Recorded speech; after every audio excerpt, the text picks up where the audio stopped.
To build the Moxon Vise jaws, I'm going to use these beautiful panels that Rockler gave me just to give it a bit of character. I was at their Altamont store one day and I asked them how much they wanted for it, as they were just always laying there.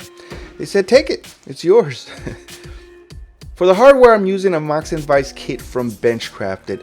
Now, I'm not going to go into deep detail about setting up the actual hardware.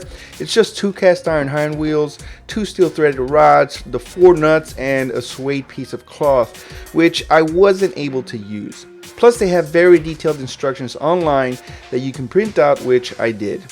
And all I did differently here was just modify the jaws a bit to fit my needs.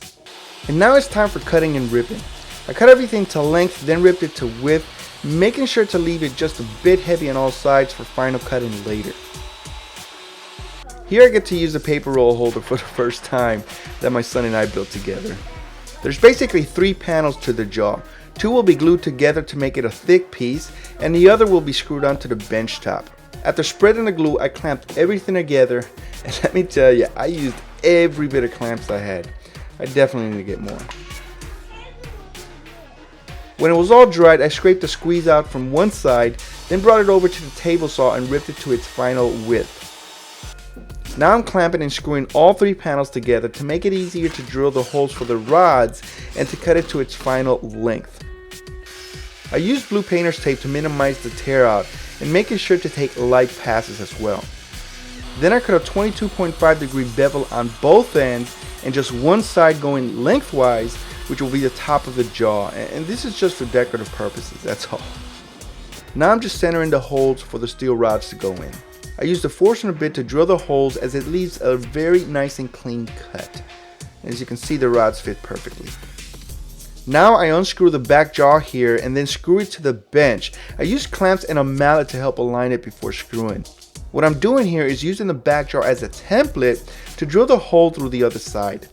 Then I put the rods in with the bolts and scribe the line around the bolts, and this is so I can chisel out the hole for the bolts to lay in flush.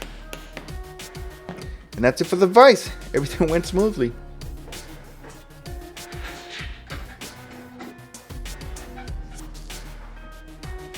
Now it's time for the drawers and air compressor cabinet. I had to flip the entire bench over to measure out and build the air compressor cabinet, and I started with that first to make it easier to measure the drawers later. I used scrap pieces of wood to represent the front door and the inside back panel. After cutting the back panel and bottom tray, I put everything together using pocket holes. Then I flipped the bench back over and did a real quick test fit, and everything looks good. Now for the drawers, I'm measuring everything out to its final dimension and making sure that everything is just right. Now I left out all the cutting of the drawers for the sake of time, but I will show you this because I actually got to use the router station for the first time the way it was meant to be used. And in this case, I'm using it to cut out all the grooves for the bottom drawers. And I just think it's pretty cool. What I don't think is cool is all the damn dust this thing made.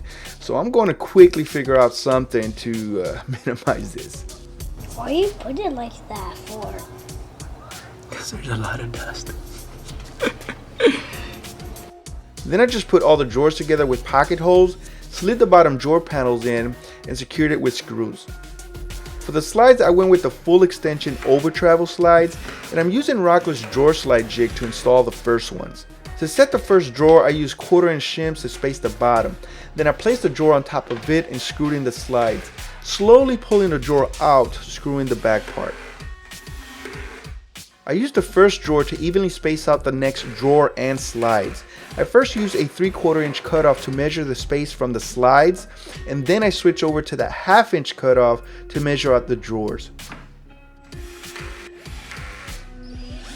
For the drawer fronts, I pre-drilled the holes first to easily screw it in from the inside later. Then I clamped the drawer fronts in, and I used a 1/8 inch precision bar to evenly space out the edges, and then I screwed it in from the inside. And finally, it's time for the air compressor cabinet door.